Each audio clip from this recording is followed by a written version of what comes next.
Hi ಮಚ್ಚ, hi ಪಾ. ನಿಮ್ಗೆ ಯಾವಾಗಾದ್ರೂ ಬಿಗ್ ಬಾಸ್ಗೆ ಹೋಗೋಕ್ಕೆ ಚಾನ್ಸ್ ಸಿಕ್ಕಿದ್ರೆ ಹೋಗ್ತೀರಾ? ನನ್ನ ಕೇಳಿದ್ರೆ ನಾನು ಹೋಗಲ್ಲಪ್ಪ. ಈವನ್ ಅವ್ರು ಕಾಸು ಕೊಡ್ತೀನಿ ಅಂದ್ರೂ ನಾನು ಹೋಗಲ್ಲ. ಅವ್ರು ಕರೆಯೋದು ಇಲ್ಲ, ಬೇರೆ ವಿಷಯ. ಬಟ್ ಯಾಕೆ ಅಂತ ಕೇಳ್ತೀರಾ? ಈ ವಿಡಿಯೋನ ಕೊನೆ ತನಕ ನೋಡಿ, ನಿಮಗೆ ಅದೇ ಅನಿಸಿಕೆ ಬರ್ಬೋದು. ವಿಡಿಯೋ ಅಲ್ಲಿ ಕಂಟಿನ್ಯೂ ಮಾಡೋಕ್ಕೆ ಮುಂಚೆ ನೀವು ಈ ಚಾನಲ್ಗೆ ಹೊಸದಾಗಿ ನೋಡ್ತಾ ಇದ್ರೆ ಸಬ್ಸ್ಕ್ರೈಬ್ ಮಾಡ್ಕೊಳ್ಳಿ, ಲೈಕ್ ಮಾಡ್ಕೊಳ್ಳಿ. ಬಿಗ್ ಬಾಸ್ ನೋಡೋ ನಿಮ್ಮ ಫ್ರೆಂಡ್ಸ್ ಯಾರಾದ್ರೂ ಇದ್ರೆ ಇಲ್ಲ ನಿಮ್ಮ ಫ್ಯಾಮಿಲಿ ಮೆಂಬರ್ಸ್ಗೆ ಈ ವಿಡಿಯೋನ ಶೇರ್ ಮಾಡಿ. ಮ್ಯಾಚ್ ಫಿಕ್ಸಿಂಗ್ ಇದ್ದಂಗಿರುತ್ತೆ. Is that what you feel? ಮಾತು ಮೇಲೆ ನಿಗಾ ಇರಲಿ. ಇದನ್ನೆಲ್ಲ ಯೋಚನೆ ಮಾಡಿ ಹೇಳ್ಬೇಕಲ್ಲ ಸರ್, ಸುಮ್ಮನೆ ಹೆಂಗೆ ಹೇಳಿ ನಾನು. What is that match fixing? What? Bigg Boss ಹೆಂಗೆ ಶುರುವಾಯಿತು ಅಂತ ಗೊತ್ತಾಗಬೇಕಂದ್ರೆ ನಾವು ಸ್ವಲ್ಪ ದಿನ ಹಿಂದೆ ಹೋಗಬೇಕಾಗುತ್ತೆ. 1949ರಲ್ಲಿ ಜಾರ್ಜ್ ಆರ್ವೆಲ್ ಅನ್ನೋರು ಒಂದು ಪ್ರಸಿದ್ಧಿಯಾದ ಪುಸ್ತಕವನ್ನು ರಿಲೀಸ್ ಮಾಡ್ತಾರೆ. ಪುಸ್ತಕದ ಹೆಸರು ಬಂದು 1948 ಅಂತ ಹೇಳ್ತಾರೆ. ಈ ಪುಸ್ತಕ ಬಂದು ಡಿಕ್ಟೇಟರ್ ಡಿಪ್ಲಾಯಿಸಮ್ ಬಗ್ಗೆ ಮಾತಾಡುತ್ತೆ. ಈ ಪುಸ್ತಕದಲ್ಲಿ ಹೆಡ್ ಆಗಿ ಪ್ರಮುಖ ಪಾತ್ರವಾಗಿ ಒಂದು ಅನ್ನೋನ್ ಬಿಗ್ ಬ್ರದರ್ ಅಂತ ಇರ್ತಾನೆ. ಅವನ್ನ ಬೇಸಾಗಿ ಈ ಕಥೆ ಇರುತ್ತೆ. ಪೋಸ್ಟರ್ಸ್ ಹಾಕಿರುತ್ತೆ ಈ ಪುಸ್ತಕದಲ್ಲಿ, ಎಲ್ಲೆಲ್ಲೂ ಪೋಸ್ಟರ್ಸ್ ಇರುತ್ತೆ. ಪೋಸ್ಟರ್ಸ್ ಅಲ್ಲಿ a big brother is watching you ಅಂತ ಈ ಪುಸ್ತಕವನ್ನು ಇನ್ಸ್ಪಿರೇಷನ್ ಆಗಿ ತಗೊಂಡ ನೆದರ್ಲ್ಯಾಂಡ್ನ ಸ್ವಲ್ಪ ಜನರು ಇದನ್ನ ಟಿವಿ ಶೋ ಆಗಿ ಮಾಡಿ. ಈ ಟಿವಿ ಶೋನ ಪ್ರಮುಖ ಕಾನ್ಸೆಪ್ಟ್ ಏನಾಗಿರುತ್ತೆ ಅಂದರೆ, ಸ್ವಲ್ಪ ಜನಗಳನ್ನ ಒಂದು ಮನೇಲಿಟ್ಟು ಆ ಮನೆಯಲ್ಲಿ ಅವ್ರನ್ನ 24 ಅವರ್ಸು ಸರ್ವೈಲೆನ್ಸಲ್ಲಿ ಇಡೋದೇ ಈ ಟಿ ವಿ ಶೋನ ಕಾನ್ಸೆಪ್ಟ್ ಆಗಿರುತ್ತೆ. ಈ ಟಿ ವಿ ಶೋನ ಶೇಪ್ ಮಾಡೋದಕ್ಕೆ ಹಳೆಯ ಟಿ ವಿ ಶೋಗಳನ್ನ ಇನ್ಸ್ಪಿರೇಷನ್ ಆಗಿ ತಗೊಂಡು ಇದನ್ನು ಶೇಪ್ ಮಾಡ್ತಾರೆ. ಎಕ್ಸಾಂಪಲ್ ಯಾವ್ದು MTV ರಿಯಲ್ ವರ್ಲ್ಡ್ನ ಇನ್ಸ್ಪಿರೇಷನ್ ಆಗಿ ತಗೋತಾರೆ. ಮತ್ತು 1997 ಸ್ವೀಡಿಷ್ ಟಿ ವಿ ಶೋ ಆದ ರಾಬಿನ್ಸನ್ನು ಇನ್ಸ್ಪಿರೇಷನ್ ಆಗಿ ತಗೋತಾರೆ. ಸ್ವಲ್ಪ ವರ್ಷಗಳಲ್ಲೇ ಈ ಶೋ ಪಾಪ್ಯುಲರ್ ಆಗಿದ್ರೆ America, Mexico, Canada, Brazil, Russia ಅಂತ ಕಂಟ್ರೀಸು ಈ ಶೋನ ಕಾಪಿ ಮಾಡಿ ಅವ್ರವ್ರ ಲ್ಯಾಂಗ್ವೇಜಲ್ಲಿ ರಿಲೀಸ್ ಮಾಡ್ತಾರೆ. ನೆಕ್ಸ್ಟ್ ಎಂಟ್ರಿ ಕೊಟ್ಟಿದ್ದೆ ನಮ್ಮ ಇಂಡಿಯನ್ಸ್. ಬಟ್ ನಾವು ಗೊತ್ತಲ್ಲ ಸ್ವಲ್ಪ ಡಿಫ್ರೆಂಟು ಅಂತ ಬಿಗ್ ಬ್ರದರ್ ಅಂತಿರೋದನ್ನ ಬಿಗ್ ಬಾಸ್ ಅಂತ ಇಟ್ಟರು. ಸ್ವಲ್ಪ ದಿನದಲ್ಲೇ ಹಿಟ್ ಆಗಿದ್ರಿಂದ ಫಸ್ಟ್ ಹಿಂದಿಯಲ್ಲಿ ಬಂತು, ಆಮೇಲೆ ಮರಾಠಿ, ತೆಲುಗು, ಕನ್ನಡ, ತಮಿಳ್, ಹಿಂದಿ ಅಂತ ಅವ್ರವ್ರ ಭಾಷೆಯಲ್ಲಿ ಡಬ್ ಮಾಡ್ಕೊಂಡು ಅವ್ರವ್ರು. ಇವಾಗ OTT ಬೂಮ್ ಆಗ್ತೈತೆ ಅಂತ ಬಿಗ್ ಬಾಸ್ OTT ಅಂತ ಆದ್ನಲ್ಲೂ ಶುರು ಹಚ್ಕೊಬಿಟ್ಟವ್ರೆ ಗುರು. ಜಾರ್ಜ್ ಆರ್ವೆಲ್ ಅವರು ಅವ್ರ ಪುಸ್ತಕದಲ್ಲಿ ಬಿಗ್ ಬ್ರದರ್ನ ವಾರ್ನಿಂಗ್ ಥರ ಮೆನ್ಷನ್ ಮಾಡಿರ್ತಾರೆ. ಯಾಕಂದರೆ ಸ್ಟಾಲಿನ್ ಮತ್ತು ಹಿಟ್ಲರ್ ಅಂತಹ ಸರ್ಕಾರವನ್ನು ರೋಸ್ಟ್ ಮಾಡೋ ಥರ ಈ ಪುಸ್ತಕವನ್ನು ಬರೆದಿರ್ತಾರೆ. ಬಟ್ ಈ ಬಿಗ್ ಬಾಸಲ್ಲಿ ಏನು ಮಾಡ್ತಾರೆ ಅಂದರೆ, ಈ ಪುಸ್ತಕಕ್ಕೆ ಡೆಡ್ ಆಪೋಸಿಟಾಗಿ ಮಾಡ್ತಾರೆ. ಚೀಪೆಸ್ಟ್ ಫಾರ್ಮ್ ಆಫ್ ಎಂಟರ್ಟೈನ್ಮೆಂಟ್ ಕೊಡ್ತಾ ಇರ್ತಾರೆ. ಹೌದು ಸ್ವಾಮಿ. ಅದರಲ್ಲಿ ಎರಡಂತೂ ಹೆವಿ ಡೋಸ್ ಕೊಡ್ತಾರೆ. ಏನಂದರೆ, ಎವ್ರಿ ಡೇ ಸೇಡಿಸಮ್ ಒಂದು, ವಾಯರಿಸಮ್ ಒಂದು. ಮೊದಲಿಗೆ ಸೇಡಿಸಮ್ ಅಂದರೆ ಏನಂತ ನೋಡೋಣ. ಮೊದಲಿಗೆ ಎವ್ರಿ ಡೇ ಸೇಡಿಸಮ್ ಅಂದರೆ ಗೂಗಲಲ್ಲಿ ಇನ್ನೊಬ್ರು ಕಷ್ಟ ಬೀಳೋದನ್ನ ನೋಡಿ ನಾವು ಖುಷಿ ಪಡೋದನ್ನ ಎವ್ರಿ ಡೇ ಸೇಡಿಸಮ್ ಅಂತ. ಈ ಬಿಗ್ ಬಾಸ್ ಯಾರ್ಯಾರು ನೋಡ್ತೀರಾ ನೋಡಿ, ನಾನು ಇವಾಗ ಹೇಳೋ ಮಾತನ್ನು ನೋಡಿ ಕೇಳಿಸ್ಕೊಂಡ್ರೆ ನಿಮಗೆ ಕೋಪ ಬರ್ಬೋದು, ಆದರೆ ಅದೇ ನಿಜ. ಈ ಸೇಡಿಸಮ್ ಅಂತಾರಲ್ಲ, ಎವ್ರಿ ಡೇ ಸೇಡಿಸಮ್ಮು, ಇದನ್ನು ಯಾರ ಜೊತೆ ಅಸೋಸಿಯೇಟ್ ಆಗುತ್ತೆ ಗೊತ್ತಾ?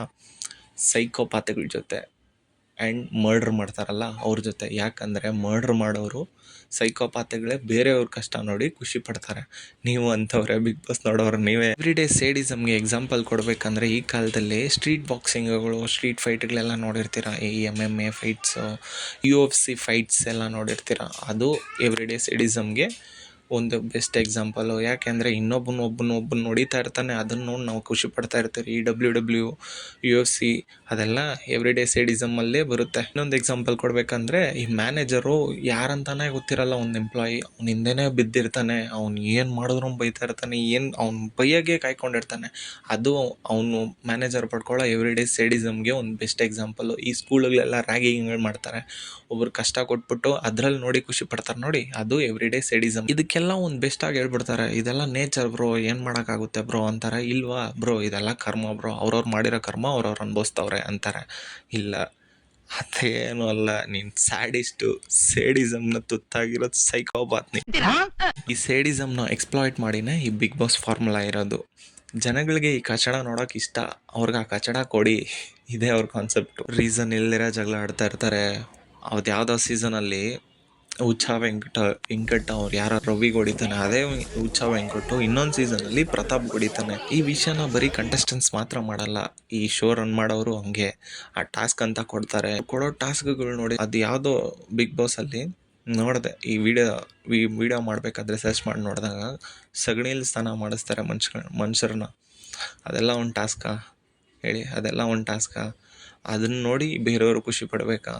ಹೇಳಿ? ಒಬ್ಬೊಬ್ರು ಪರ್ಸ್ನಲ್ಸ್ ಮ್ಯಾಟರ್ಸ್ ಎತ್ತುತ್ತಾರೆ ಬಿಗ್ ಬಾಸಲ್ಲಿ. ಅಷ್ಟು ಕ್ಯಾಮ್ರಾ ಇರೋ ಜಾಗದಲ್ಲಿ ಇನ್ನೊಬ್ರು ಪರ್ಸ್ನಲ್ಸ್ ಮ್ಯಾಟರ್ ಎತ್ತಿ ಅವ್ರಿಗೆ ಹರ್ಟ್ ಮಾಡಿ, ಅವ್ರಿಗೆ ಅಳೋ ಥರ ಮಾಡಿ, ಅವ್ರ ಫೀಲಿಂಗ್ಸ್ನ ಇದು ಮಾಡಿ ಇಳಿಸ್ಬಿಟ್ಟು TRP ತಗೋತಾರೆ. ಇದನ್ನ ಏನು ಹೇಳೋಣ, ಬಾಡಿ ಶೇಮಿಂಗ್ ಎಕ್ಸ್ಪ್ಲಾಯ್ಟ್ ಮಾಡಿನೇ ಈ ಶೋ ಇರೋದು. ಈ ಶೋಗೆ ಇನ್ನೊಂದು ಮಸ್ತ್ ಕಾಂಪೋನೆಂಟ್ ಅಂದರೆ ಬ್ಯಾಕ್ ಬೈಟಿಂಗ್. ಒಬ್ರ ಬಗ್ಗೆ ಇನ್ನೊಬ್ರು ಹೋಗಿ ಹಿಂದೆ ಮಾತಾಡೋದು, ಅವ್ರ ಬಗ್ಗೆ ಕೆಟ್ಟದಾಗ ಮಾತಾಡೋದು, ಇವ್ರ ಹತ್ರ ಚೆನ್ನಾಗಿದ್ಬಿಟ್ಟು ಅವ್ರ ಬಗ್ಗೆನೇ ಹೋಗ್ಬಿಟ್ಟು ಹಿಂದೆ ಮಾತಾಡೋದು. ಇದರಲ್ಲಂತೂ ಮೋಸ್ತಾಗಿ ಮಾಡ್ತಾರೆ ಬ್ಯಾಕ್ ಬೈಟಿಂಗು. ಮತ್ತು ಈ ಟಾಕ್ಸಿಕ್ ರಿಲೇಷನ್ಶಿಪ್ ಬಿಗ್ ಬಾಸಲ್ಲಿ ನೋಡೋಕೆ ಸಿಗುತ್ತೆ.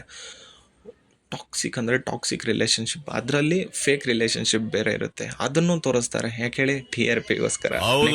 ನೆಕ್ಸ್ಟ್ ಈ ಶೋನ ಕಾನ್ಸೆಪ್ಟೇ ವಾಯರಿಸಮ್ ಅಂದರೆ the activity of getting pleasure from watching others private life without knowing them. ಇದನ್ನೇ ವಾಯರಿಸಮ್ ಅಂತಾರೆ. ಇದಕ್ಕೆ ಎಕ್ಸಾಂಪಲ್ ಕೊಡ್ಬೇಕಂದ್ರೆ, ಯಾರ್ದಂದ್ರೆ MMS ಲೀಕ್ ಆದರೆ ಹೋಗಿ ಸರ್ಚ್ ಮಾಡ್ತಾ ಕೂತ್ಕೊಂಡಿರ್ತಾರೆ. MMS ನೋಡೋಕ್ಕೆ ಅವ್ರಿಗೆ ಏನಾಯ್ತು ಹೆಂಗಾಯ್ತು ಅಂತೆಲ್ಲ ತಲೆ ಕೆಡಿಸ್ಕೊಳ್ಳಲ್ಲ. ಇದಕ್ಕೆ ಇನ್ನೊಂದು ಎಕ್ಸಾಂಪಲ್ ಕೊಡ್ಬೇಕಂದ್ರೆ, ಮೊನ್ನೆ ಆಗಿದ್ದು ಕೂತ್ಕೊಂಡವ್ರೆ, ಏನು ಮಾಡೋಣ ಅವ್ರಿಗೆಲ್ಲ. ಇದಕ್ಕೆ ಇನ್ನೊಂದು ಎಕ್ಸಾಂಪಲ್ ಕೊಡ್ಬೇಕಂದ್ರೆ, ಈ ಯೂಟ್ಯೂಬರ್ಸು ಅವರೆಲ್ಲ ಡೈಲಿ ವ್ಲಾಗು, ಅವ್ರ ಪ್ರೈವೇಟ್ ಲೈಫನ್ನು ಇದು ಮಾಡಿಕೊಂಡೆ ಫ್ರೆಂಡ್ಸ್, ಇವತ್ತು ಎದ್ದೆ ಫ್ರೆಂಡ್ಸ್, ಮುಖ ತೊಳೆದೆ ಫ್ರೆಂಡ್ಸ್, ಅಲ್ಲುಜ್ದೆ friends. This is also called voyeurism, getting pleasure through watching someone's private life. ಇವಾಗ ಬಿಗ್ ಬಾಸ್ ಕತೆಗೆ ಬಂದರೆ, ಮನೇಲಿ 73 ಕ್ಯಾಮ್ರಾ ಇಟ್ಟು ನೆಕ್ಸ್ಟ್ ಲೆವೆಲ್ ತಿಕ್ಲಾಟ ಮಾಡ್ತಾರೆ ಈ ವಾಯರಿಸಮ್ ಇಟ್ಕೊಂಡು. ಇದರಲ್ಲಿ ಕಾಮಿಡಿ ಏನಂದರೆ, ರಿಯಾಲಿಟಿ ಶೋ ಅಂತಾರೆ, ಬಟ್ ಇದ್ರ ರಿಯಾಲಿಟಿ 1% ಇರಲ್ಲ. ಯಾಕೆ ಅಂದರೆ ಕಂಟೆಸ್ಟೆನ್ಸ್ ಗೊತ್ತಿರಲ್ವಾ. ಮನೇಲಿ 73 ಕ್ಯಾಮ್ರಾ ಐತೆ, 24/7 ನಾವು ರೆಕಾರ್ಡ್ ಆಗ್ತಾ ಇರ್ತೀವಿ, ನಾವು ಏನೇ ಮಾಡಿದ್ರೆ ಈಚೆ ಗೊತ್ತಾಗುತ್ತೆ ಅಂತ ಅವ್ರಿಗೆ ಏನು ಸ್ವಲ್ಪನೂ ಪ್ರಜ್ಞೆ ಇರಲ್ವಾ. ಈ ಥರ 73 ಕ್ಯಾಮ್ರಾಸ್ ಇರೋ ಜಾಗದಲ್ಲಿ ಅವ್ರ ಬಿಹೇವಿಯರ್ ನ್ಯಾಚುರಲ್ ಆಗಿರುತ್ತಾ? ಇನ್ ಕೇಸ್ ಅವ್ರು ನ್ಯಾಚುರಲ್ ಆಗಿದ್ದರೆ ಈಚೆನೂ ಹಂಗೆ ಇರ್ತಾರ ಅಂತ ನಮ್ಗೆ ಗೊತ್ತಿರುತ್ತಾ ಹೇಳಿ? 23 ಕ್ಯಾಮ್ರಾ ಇರೋ ಜಾಗದಲ್ಲಿ ಅವ್ರ ಬಿಹೇವಿಯರ್ ನ್ಯಾಚುರಲ್ ಆಗಿರುತ್ತಾ? ಅವ್ರು ಯಾವಾಗೂ ಹೆಂಗಿರ್ತಾರೋ ಅದೇ ಥರ ಇರ್ತಾರ? ನೋ ವೇ, ಚಾನ್ಸೇ ಇಲ್ಲ. ಪ್ರತಿ ಹೆಜ್ಜೆನೂ ಕಾಷಿಯಸ್ ಆಗಿರ್ತಾರೆ. ಮತ್ತೆ ಬ್ರೋ ಹಿಂಗೆಲ್ಲ ಜಗಳ ಆಡ್ಕೊಂಡು ಅವ್ರ ಫೇಮ್ ಇದು ಮಾಡ್ಕೋತಾರೆ. ಅವ್ರು ಜಾಸ್ತಿ ಜನ ಇರಬೇಕು ಅಂತಲೇ ಹಂಗೆ ಮಾಡೋದು. ಆ ಶೋ ಅಲ್ಲಿ ತೋರ್ಸಂಗೆ ಥರ ವಿಲ್ಲನ್ ಆಗಿ ಪೋಟ್ರೆ ಮಾಡೋರು ಈಚೆನೂ ಹಂಗೆ ಇರ್ತಾರೆ ಅಂತೇನೆ. ಈ ಶೋ ಅಲ್ಲಿ ಯಾವತ್ತಂದ್ರೆ ನೋಟಿಸ್ ಮಾಡಿದ್ದೀರಾ, ಸೋಷಿಯಲಿ ವೆಲ್ ಬಿಹೇವ್ಡ್ ಪರ್ಸನ್ಸು ಈ ಶೋಗೆ ಹೋಗಿದ್ದಾರೆ ಅಂತ? ಹೋಗಲ್ಲ. ಹೇಗೆ ಹೇಳಿ? ಅವ್ರಿಗೂ ಗೊತ್ತು ಇದೊಂದು ಸ್ಕ್ರ್ಯಾಪ್. ಇನ್ ಕೇಸ್ ಅವ್ರು ಹೋದ್ರೇನು, ಸೋಷಿಯಲಿ ವೆಲ್ ಬಿಹೇವ್ಡ್ ಪರ್ಸನ್ಸ್ ಹೋದ್ರೇನು ಅವ್ರನ್ನೂ ಪ್ರೊವೋಕ್ ಮಾಡಿ ಈ ಎವ್ರಿಡೇ ಸೇಡಿಸಮ್ಗೆ ಆಮೇಲೆ ವಾಯರಿಸಮ್ಗೆ ಬಲಿ ಮಾಡಿಬಿಡ್ತಾರೆ. ಈ ಬಿಗ್ ಬಾಸ್ ಕಾನ್ಸೆಪ್ಟ್ನ ಸಿಂಪಲ್ ಆಗಿ ಹೇಳ್ಬೇಕಂದ್ರೆ, ಜಗಳ ಮಾಡಿ, ಇನ್ಸಲ್ಟ್ ಮಾಡಿ, ನಮಗೆ TRP ಕೊಡಿ, ಇಲ್ವಾ ಮನೆಗೆ ನಡಿ. ಈ ಶೋನ ರಿಯಾಲಿಟಿ ನೋಡ್ಬೇಕಂದ್ರೆ 24 ಅವರ್ ನಡೆಯೋ ಶೋ 50 ಮಿನಿಟ್ಸ್ ಅಲ್ಲಿ ಕೊಡ್ತಾರೆ. ಎಡಿಟರ್ ಕೈಯಲ್ಲಿರುತ್ತೆ ಯಾರು ಒಳ್ಳೆಯವ್ರನ್ನ ತೋರಿಸ್ಬೇಕು, ಯಾರನ್ನ ಕೆಟ್ಟವ್ರು ಮಾಡಬೇಕು ಅಂತ. ಅಲ್ಲಿ ಏನು ನಡೆದಿರುತ್ತೆ ಅಲ್ಲ ಗೊತ್ತಿರಲ್ಲ ನಮಗೆ. ಅದನ್ನು ಎಡಿಟ್ ಮಾಡಿ ಕ್ಲಿಪ್ಸ್ನ ಒಳ್ಳೆಯವ್ರನ್ನಾಗಿ ಬೇರೆ ವಿಷಯಕ್ಕೆ ಜಗಳ ಆಗಿದ್ರೆ ಅದು ಬೇರೆ ಥರ ಪೋಟ್ರೆ ಮಾಡಿ ಅವ್ರನ್ನ ವಿಲನ್ ಮಾಡ್ತಾರೆ. ಇದು ವೋಟಿಂಗಲ್ಲಿ ಹೆವಿ ಇನ್ಫ್ಲುಯೆನ್ಸ್ ಆಗುತ್ತೆ ಪರ್ಸನ್ಸ್. ಇನ್ ಕೇಸ್ ಯಾರಂದರೆ ಹೋಗ್ತಾ ಇದ್ದೀರಂದರೆ ಬಿಗ್ ಬಾಸ್ಗೆ, ಸಿಂಪಲ್ಲಾಗಿ ನೀವು ಸ್ಟ್ರಾಟಜಿ ಹೇಳ್ಕೊಡ್ತೀನಿ ನೋಡಿ. ಹೋಗೋರ್ಗೆ ಎಲ್ಲರಿಗೂ ಗೊತ್ತಿರುತ್ತೆ, ಬಿಗ್ ಬಾಸ್ ಅವ್ರು ಹೋಗೋರಿಗೆ ಎಲ್ಲರಿಗೂ ಗೊತ್ತಿರುತ್ತೆ ಈ ಶೋ ಗೆಲ್ಲಬೇಕಂದ್ರೆ ಏನು ಮಾಡಬೇಕು ಅಂತ. ಜಗಳ ಮಾಡಬೇಕು, ಇನ್ಸಲ್ಟ್ ಮಾಡಬೇಕು, ಇನ್ನೊಬ್ಬರನ್ನ ಹರ್ಟ್ ಮಾಡಿ TRP ಕೊಡಬೇಕು. ಇಷ್ಟು ಮಾಡಿದ್ರೆ you are the title winner of Bigg Boss season 11. ಇವಾಗ ಯಾವ್ದು ಬರ್ತೈತೆ, ಯಾವಾಗ ತೆಗೆದ್ರೂ ಬುರಿ ಇದೆ ರೀ. ಇವ್ರು ಹೋಗ್ತವ್ರೆ, ಇವ್ರು ಹೋಗ್ಬಿಟ್ರು, ಕನ್ಫರ್ಮ್ ಆಗೋಯ್ತು, ಇದೇ ಹೋಗ್ಬಿಟ್ರು, ಬ್ಯಾಗ್ ತಗೋಬಿಟ್ರು, ಮನೆಗೆ ನೋಡ್ಬಿಟ್ರು. ಸ್ಕ್ರಿಪ್ಟೆಡ್ ಅಲ್ವೋ? ಅವ್ರ ಒಳಗೆ ಹೋಗೋರು ಅವ್ರು ರಿಯಲ್ ಆಗಿರ್ತಾರೋ ಇಲ್ವೋ ಅದೆಲ್ಲ ಬಿಡಿ, ಬೇಡ. Something is not clear in front of us. ಏನಂದರೆ, ಶೋಗೆ ಆಡಿಷನ್ ಇಲ್ಲ ಬ್ರೋ. ಲಾಸ್ಟ್ ಟೈಮು ವೋಟಿಂಗ್ ಹಾಕಿ ನಾವು ಕಳಿಸಿದ್ದಂದ್ರೆ ಅವರು ಆಡಿಯನ್ಸೇ ಅಲ್ಲಾರೋ, paid artists first of all. Second thing, ಇವರೇ ಹೋಗ್ತಾರೆ ಅಂತ ಫಿಕ್ಸ್ ಆಗಿರ್ತಾರೆ. ಸುಮ್ಮನೆ ಒಂದು ಎಂಟರ್ಟೈನ್ಮೆಂಟ್ ಕೊಡೋಣ ಅಂತ ಹಂಗೆ ಆ ಕಾನ್ಸೆಪ್ಟ್ನ ಯೋಚನೆ ಮಾಡಿರ್ತಾರೆ ಹೊರತು ಅದೆಲ್ಲ ನಿಜ ಅಲ್ಲ. ಅಲ್ಲಿರೋರು ಆಡಿಯನ್ಸು ಅಲ್ಲ, ಆರ್ಟಿಸ್ಟ್ಸು. ಇಲ್ಲಾಂದರೆ ಅಲ್ಲಿ ಒಳಗೆ ಹೋಗ್ತಾರಲ್ಲ ಅವ್ರ family members. Second thing, 24 hours ಇರೋ ಫುಟೇಜ್ನ 50 ಮಿನಿಟ್ಸ್ ಎಡಿಟ್ ಮಾಡ್ತಾರೆ. ಆ ಎಡಿಟ್ ಮಾಡಿರೋ ಕ್ಲಿಪ್ಪಲ್ಲಿ 24 ಅವರ್ಸ್ ಇರೋ ಕ್ಲಿಪ್ನ 50 ಮಿನಿಟ್ಸ್ಗೆ ಎಡಿಟ್ ಮಾಡ್ತಾರೆ. ಯಾವುದ್ರಲ್ಲಿ ಮಸ್ತ್ ಮಸಾಲ ಇದೆಯೋ ಅದರಲ್ಲಿ entertainment, cheap form of entertainment ಯಾವುದ್ರಲ್ಲಿ ಸಿಗುತ್ತೋ ಅದರಲ್ಲಿ. ಅದು ಏನು ಮಾಡುತ್ತೆ, ವೋಟಿಂಗಲ್ಲಿ ಇನ್ಫ್ಲೂಯೆನ್ಸ್ ಮಾಡುತ್ತೆ. ಆ ಎಡಿಟ್ ಬೇಸ್ಡ್ ವಿಡಿಯೋಯಿಂದ ಜನಗಳ ಪಾಯಿಂಟ್ ಆಫ್ ವ್ಯೂ ಚೇಂಜ್ ಆಗುತ್ತೆ, ವೋಟಿಂಗಲ್ಲಿ ಇನ್ಫ್ಲೂಯೆನ್ಸ್ ಆಗುತ್ತೆ. ಹೌದಾ ಇಲ್ವಾ? ಹೌದು ಸ್ವಾಮಿ. ಟಾಸ್ಕ್ಗಳು ಕೊಡ್ತಾರೆ.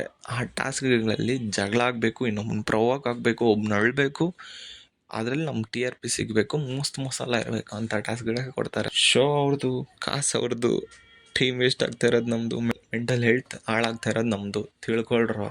ತಿಳ್ಕೊಳ್ಳಿ ಯಾವ ಥರ ನಮ್ಮ ಮೆಂಟಲ್ ಹೆಲ್ತ್ ಹಾಳಾಗ್ತಾಯಿದೆ, ಬ್ರೈನ್ ಸೆಲ್ಸ್ಗೆ ಎಫೆಕ್ಟ್ ಆಗ್ತಾಯಿದೆ ಅಂದರೆ ಹಲ್ಲು ಹೆಲ್ತ್ ಹಾಳಾಗುತ್ತೋ ಅದೇ ಥರ ಈ ಥರ ಕೆಟ್ಟದಾದ ರಿಯಾಲಿಟಿ ಶೋ ನೋಡೋದ್ರಿಂದ ಬ್ರೈನ್ಗೂ ಎಫೆಕ್ಟ್ ಆಗುತ್ತೆ. ಒಂದು ಫೇಮಸ್ ಸೈಕಿಯಾಟ್ರಿಸ್ಟ್ ಇದನ್ನು ಹೇಳಿದ, ಈ ಥರ ಕೆಟ್ಟ ರಿಯಾಲಿಟಿ ಶೋಯಿಂದ ನಮ್ಮ ಬ್ರೈನ್ ಹಾಳಾಗುತ್ತೆ ರೀ. ಇದರಿಂದ ನಾವು ರೂಡ್ ಆಗ್ತೀವಿ, ಜಾಸ್ತಿ ಅಗ್ರೆಸಿವ್ ಆಗ್ತೀವಿ. ಈ ಅಗ್ರೆಸಿವ್ನೆಸ್ಸಿಂದ ನಮ್ಮ ಪ್ರೀತಿಸಿದವ್ರ ಮೇಲೆಲ್ಲ ರೇಗಾಡ್ತಾ ಇರ್ತೀವಿ, ಚಿಕ್ಕ ಚಿಕ್ಕ ವಿಷಯಕ್ಕೂ ರೇಗಾಡ್ತಾ ಇರ್ತೀವಿ. Don't use your brain like a dustbin. Think wise. Useful ಟೈಮ್ನ ಬೇರೆದ್ರಲ್ಲಿ ಇನ್ವೆಸ್ಟ್ ಮಾಡಿ, you will be growing in your life. So that's it for this video guys. Video ಇಷ್ಟ ಆಗಿದರೆ ಲೈಕ್ ಮಾಡಿ, ಕಮೆಂಟ್ ಮಾಡಿ. ನೆಕ್ಸ್ಟ್ ಯಾವ ಥರ ವಿಡಿಯೋ ಬೇಕು ಅಂತ ಕಮೆಂಟ್ ಮಾಡಿ, ಪಕ್ಕಾ ಮಾಡಿ.